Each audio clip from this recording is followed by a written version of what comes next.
बिस्मिल्लाहिर्रहमानिर्रहीम। इय्याका नअबुदु व इय्याका नस्तईन। ऐ अल्लाह हम तेरी इबादत करते हैं और बेशक तुझी से मदद मांगते हैं। इमरान खान जिंदाबाद, पाकिस्तान जिंदाबाद। मैं तमाम लोगों को अपने अहलियाने रावलपिंडी का तहे दिल से शुक्रिया अदा करती हूँ कि जिन्होंने कल इतनी फसाइयत, बर्बरियत, जबर के बावजूद और इसके बावजूद कि हमने एक पुरअमन एहतजाज का मुतालबा किया था, लेकिन अफसोस है और तुफ है उस इंतजामिया पे कि जिसने बजाय इसके कि वो अक्लमंदी से हमें वहां पर एहतजाज करने की इजाजत देते थे, उन्होंने जो सबसे बड़ी बेवकूफ़ी की वो ये थी कि उन्होंने जो एहतजाज एक जगह होना था वो एहतजाज पूरे पिंडी में नहीं बल्कि पूरे पंजाब में कल हुआ। तो मुझे फ़ख्र है अपने अहलियाने रावलपिंडी पे कि कल जो इमरान खान, पाकिस्तान और हमारे हकीकी असीराने आज़ादी जो हैं उनके लिए वो बाहर निकले हैं। एक बात याद रखिएगा, कल जिस तरह की फसाइयत,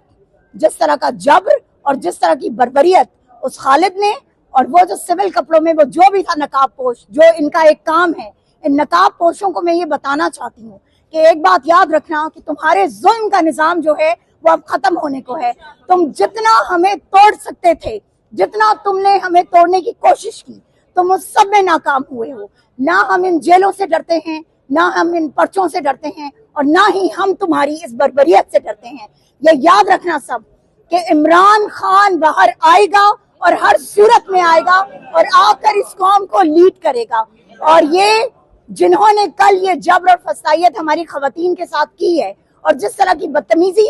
जिस तरह से उन्होंने चादर और चार दीवारी का तकद्दुस पामाल किया, जिस तरह से उन्होंने कल खवातीन के गिरेबानों में हाथ डाला, जिस तरह से उन्होंने खवातीन के जो है वो डंडे मारे, बदतमीजी की, अब्यूजिव लैंग्वेज इस्तेमाल की, इसके खिलाफ हम कोर्ट में जाएंगे और हम उन तमाम अहलकारों को सजा दिलवाएंगे कि जिन्होंने ये काम किया है। उसकी वजह ये है, अम्मा जी आ गए,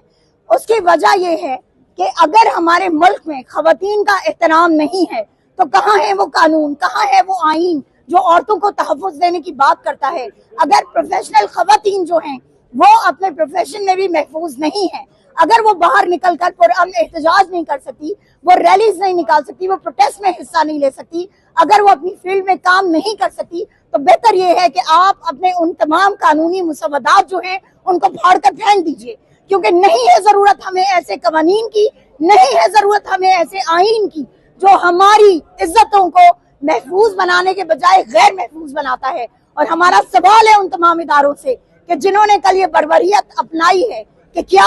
आपके घर में माँ बहनें नहीं मौजूद, क्या आपकी बेटियों को अगर इस तरह कोई सरेआम उनकी इज्जतों पे हाथ डालेगा तो आप क्या करेंगे उनके साथ। ये सवाल है उन सब इदारों से कि जो आज हमारे इस मुल्क के बाप बने बैठे। ये याद रखना तुम सब कि तुम लोगों की बर्बरियत, हमारी जान चली जाए हमें कोई फर्क नहीं पड़ता, हमें जेलों में डाल के कोई फर्क नहीं पड़ता, लेकिन तुम लोगों को हम किरदार तक पहुंचा के रहेंगे।